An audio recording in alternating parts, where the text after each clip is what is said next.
I've never told anyone this story outside of a bar at 1 a.m. or a second date I didn't want a third one of, but Reddit seems like the kind of place where strangers might help me make sense of it. Or at least laugh at it, which is all I'm really asking for at this point. So here it goes. The time I, 34M, accidentally inherited a dog, a cult, and part ownership of a failing fireworks store in rural Arkansas. All because my roommate couldn't stop trying to live authentically. It started 3 years ago in Austin. I was living in a tiny 2-bedroom apartment with my then roommate Leo, 31M, who was one of those people who said things like, "Rent is a construct," and meant it, despite definitely owing me $400 at all times. He'd moved in after answering a Craigslist post where my only requirement was, must not be actively on fire. And for the first 6 months, things were fine. He cooked, cleaned. We both avoided our neighbors. All normal. Then one day, Leo comes home with this scraggly-looking black dog that looked like a failed taxidermy project of a border collie.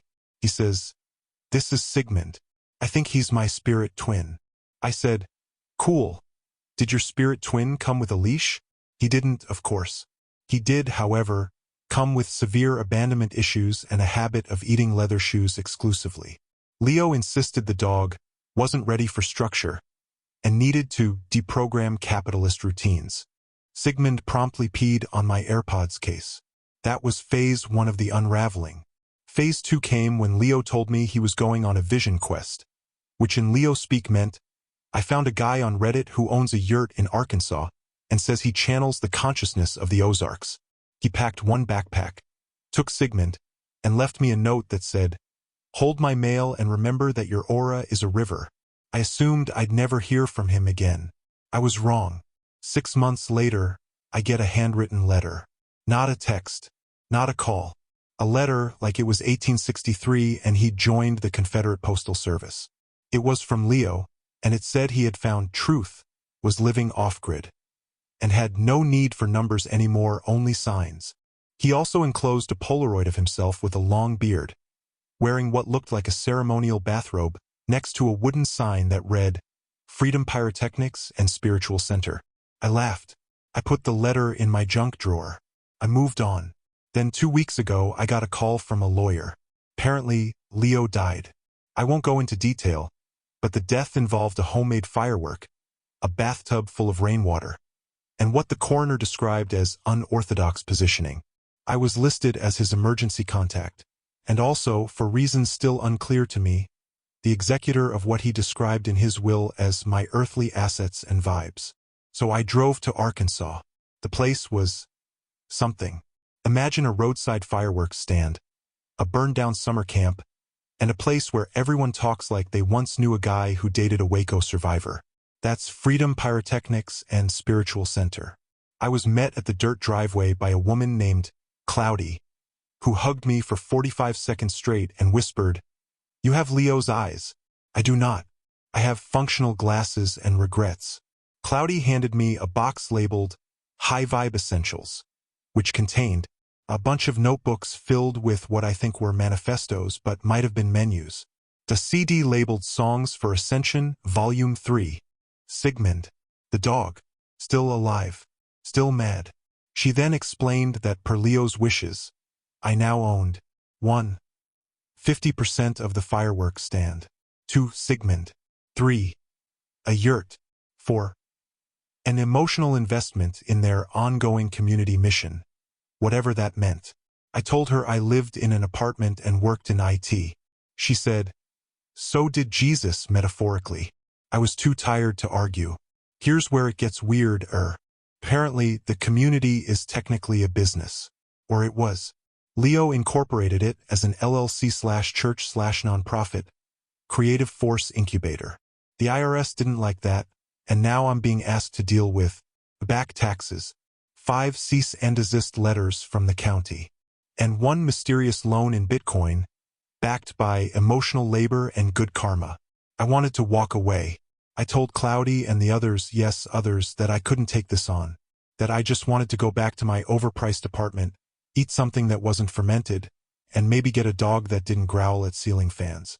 Then one of the other residents, a guy named Travis who insisted I call him Sparx, showed me the books.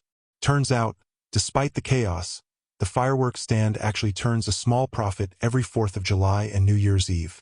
Enough to pay off the back taxes if I sell off the remaining inventory, file for proper zoning, and maybe file paperwork that proves it's not actually a cult. So now I'm in Arkansas. I've moved into the yurt temporarily. I've enrolled Sigmund in obedience training, which he resents. I've started cleaning out the junk on the property and slowly trying to get Freedom Pyrotechnics classified as a regular old fireworks store again. Cloudy offered to do a sage cleanse of the yurt and then tried to charge me $45 for it. I declined. It's bizarre.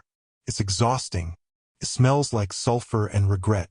And yet, I weirdly don't hate it. I don't know how long I'll be here. I don't know if I'll stay long enough to see if Travis Sparx ever finishes building the compost-powered smoothie machine. But I do know that Sigmund has stopped growling at the fan. And today, for the first time, he brought me one of my shoes instead of eating it.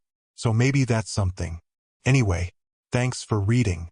I'll update if the IRS shows up or if I accidentally found a cult revival. Until then, I'll be restocking bottle rockets and trying not to accidentally manifest anything. Update 1. Sigmund bit a county inspector.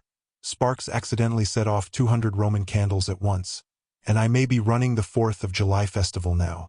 Hey Reddit. Back again with an update I honestly didn't expect to have so soon, but life at Freedom Pyrotechnics and Spiritual Center, which, I cannot stress enough, is not legally a cult but absolutely has cult vibes, continues to be an unpredictable fever dream wrapped in gunpowder and patchouli oil. So, remember how I said I was trying to get the place reclassified as a regular old fireworks store? That involved a lot more paperwork than I expected, and a surprise visit from a county zoning inspector named Donna who was just trying to do her job and absolutely not trying to get bit by a semi-feral border collie with trust issues and a deep hatred for khaki pants. Sigmund, my inheritance by trauma, has apparently decided I am acceptable but anyone holding a clipboard is his mortal enemy. He lunged. Donna shrieked. I offered her a frozen Gatorade and a deeply awkward apology, while Sparx tried to soothe the tension with a vibrational gong ceremony, which honestly just made everything feel more like a hostage situation. I thought we were done. I thought Donna would leave, go write a report that just said nuclear chaos, and never look back. Instead, she laughed. Turns out, Donna's ex-husband once ran a very similar roadside fireworks stand/mess in the 90s. And she described this whole operation as nostalgically insane. She agreed to give me a 2-week extension to clean up the property, separate the actual business inventory from the mystery mason jars of moon water for explosive clarity, and file the proper permits, as long as Sigmund stayed inside during her next visit. That felt like a win. It also apparently put blood in the water for the residents, because the moment Sparx heard we were making official moves, he suggested we lean into this bureaucratic flow and host the town's 4th of July festival. I laughed. He didn't. Neither did Cloudy. Or Peace Todd. Yes, that is a man's full chosen name.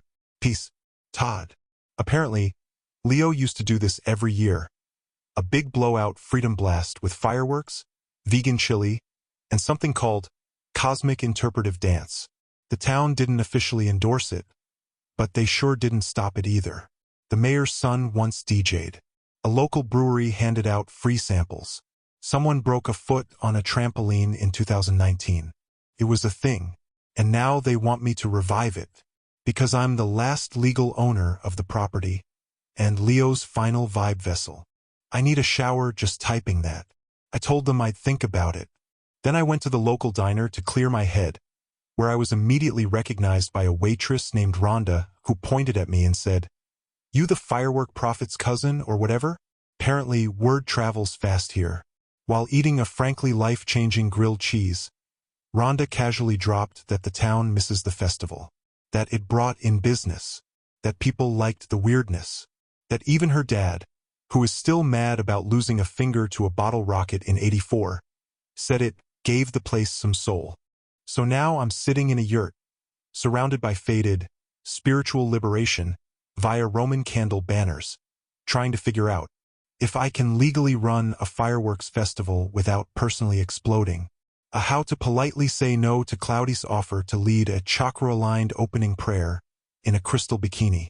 and whether or not Sigmund can be bribed with beef jerky to behave for exactly one more zoning visit. This was supposed to be a quick cleanup job.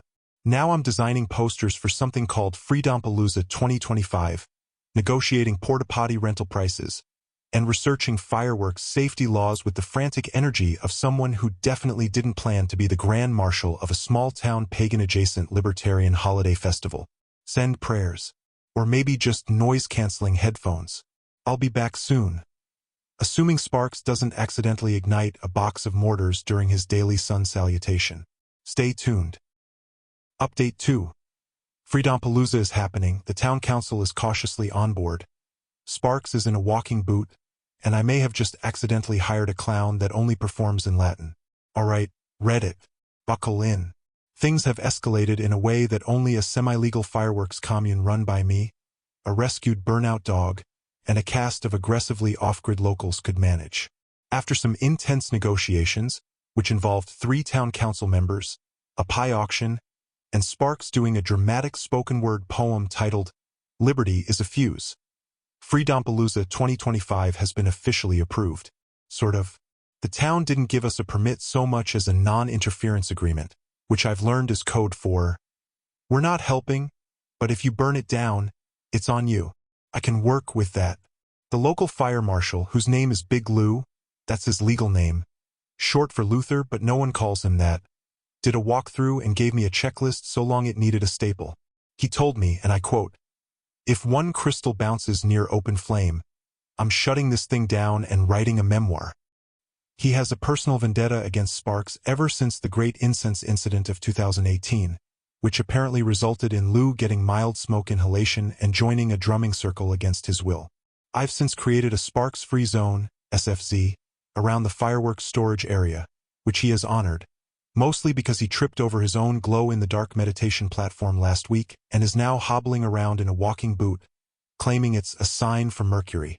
Meanwhile, Cloudy is deep in vibe prep, which includes painting handmade signs with inspirational quotes like, "Freedom is just fear on fire," teaching Sigmund to howl on command.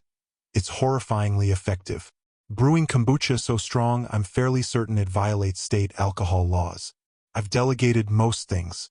Peace Todd is in charge of security. We gave him a walkie-talkie, and he hasn't stopped saying 10 to 4, spiritual dispatch, for 3 days.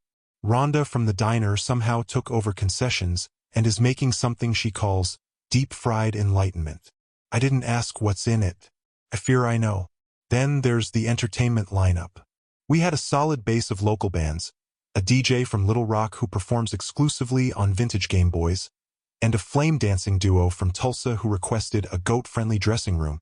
But then Sparx, limping and hopped up on herbal pain salve, told me he found a clown. But not just any clown. A clown that performs only in Latin. Gregorian chants. Balloon animals shaped like Roman ruins. Interpretive pantomime of the fall of the empire. His stage name? Clownicus Maximus. I tried to veto it.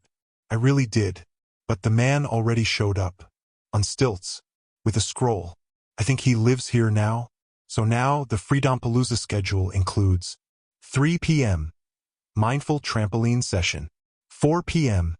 Cloudy's chakra cleanse through interpretive hula. 5 p.m. Clownicus Maximus presents ET2.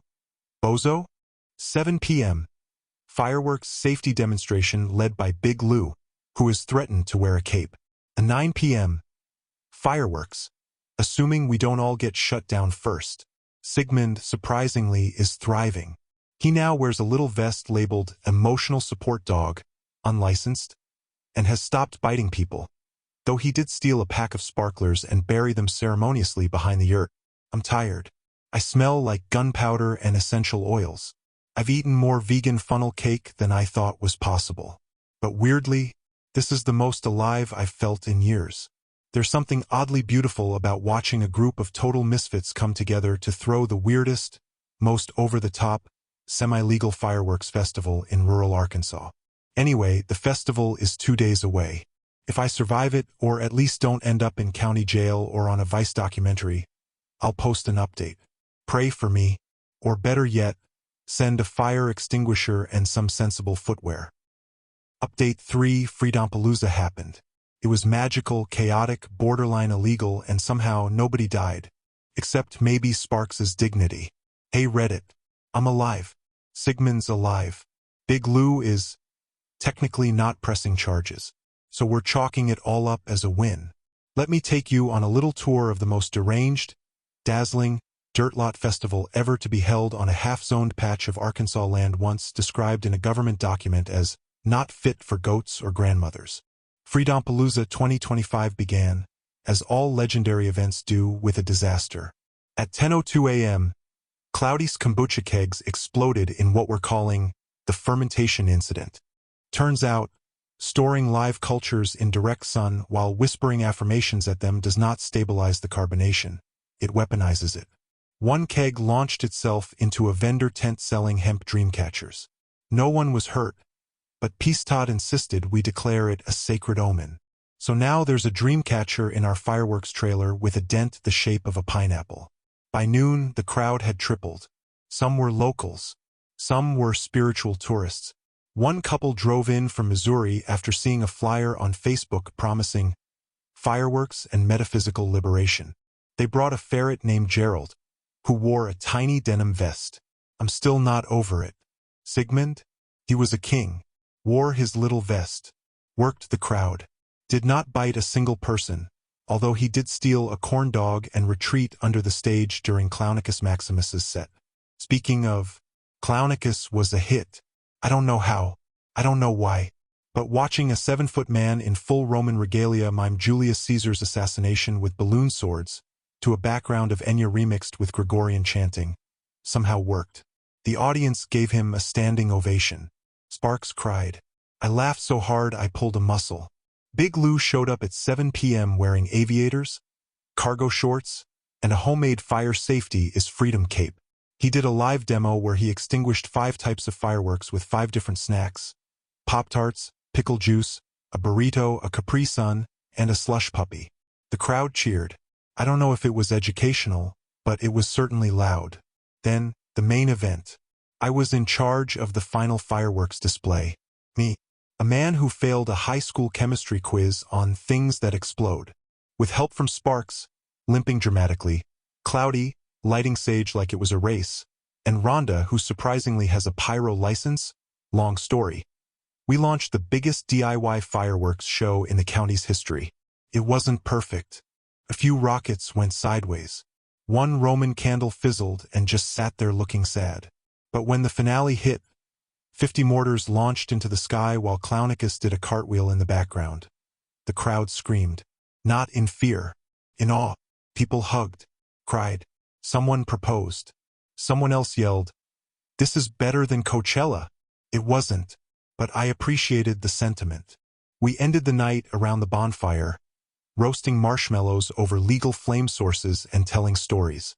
Sigmund curled up at my feet. Peace Todd offered to make me a permanent resident of the Freedom family. I declined. Politely. In the aftermath, the town paper wrote a glowing and slightly bewildered article titled, "Yurt Guy Throws Best Fireworks Show in Decade."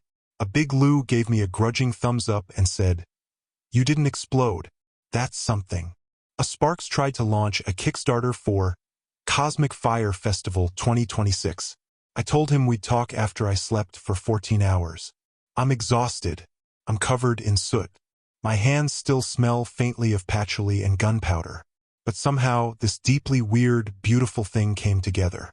A firework cult, but again, not legally a cult, came back to life for one night.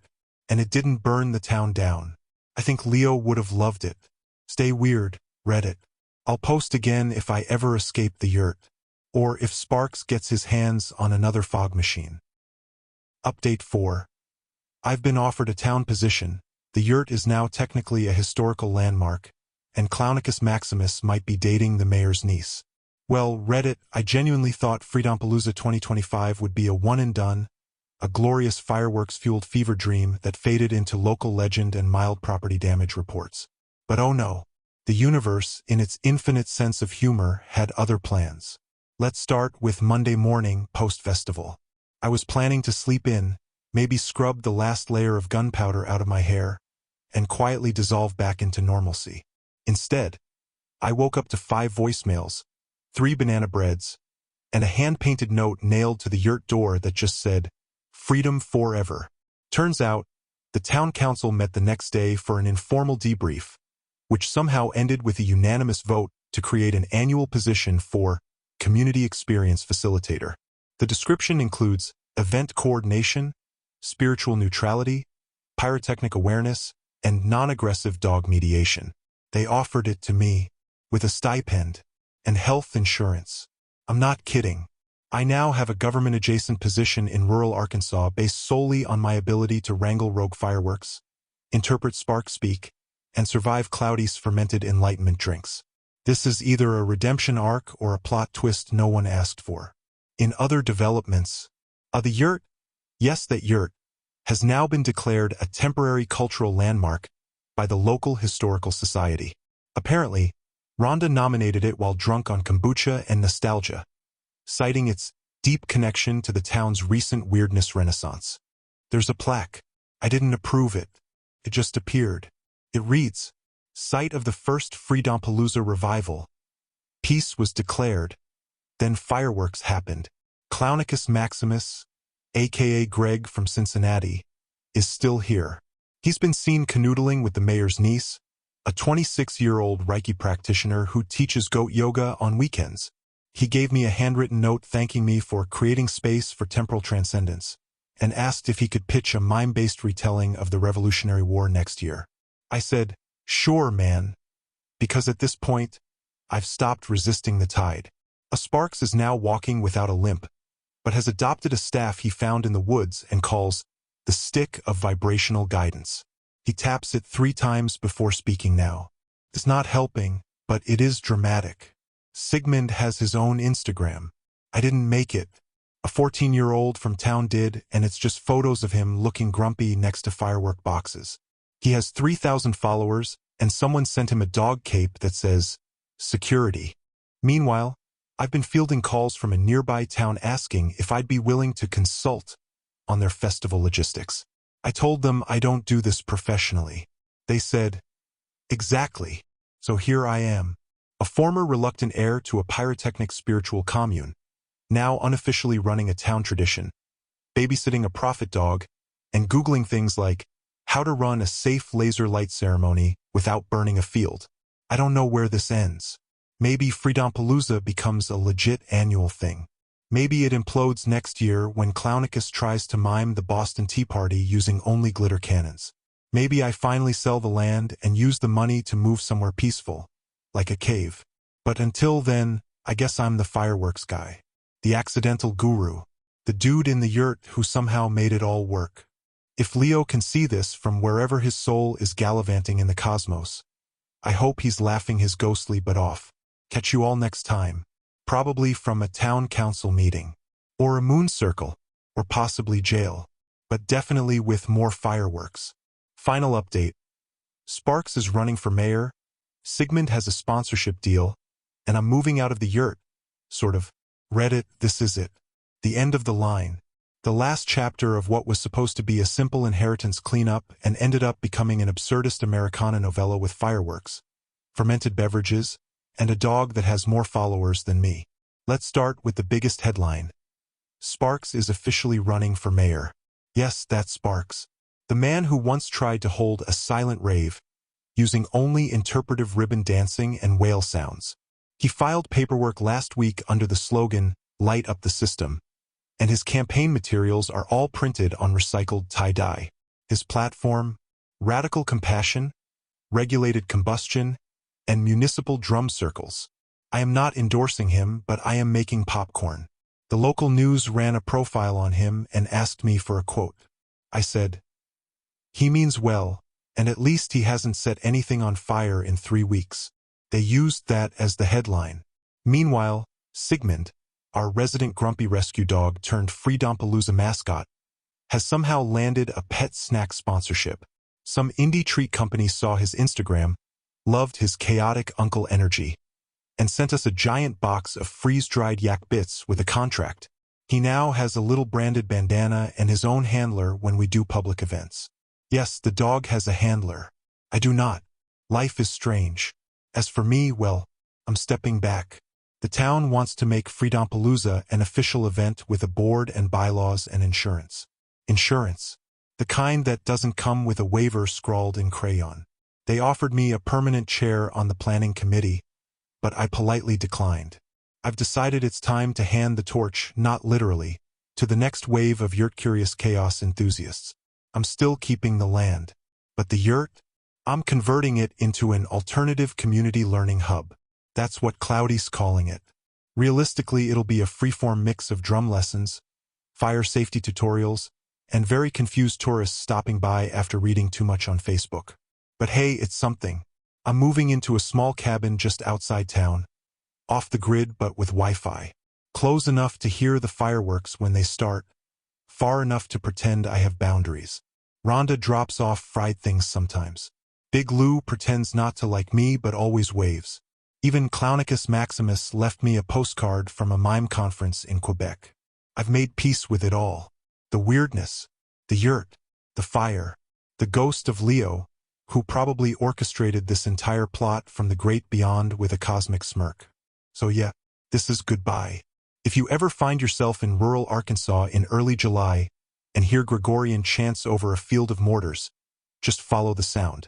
Freedompalooza lives on. Thanks for following this madness. Stay weird. Stay safe. And if you ever inherit a yurt and a half-dozen anarchist firework manuals, light it up, baby. But call Big Lou first. Yurt Guy signing off.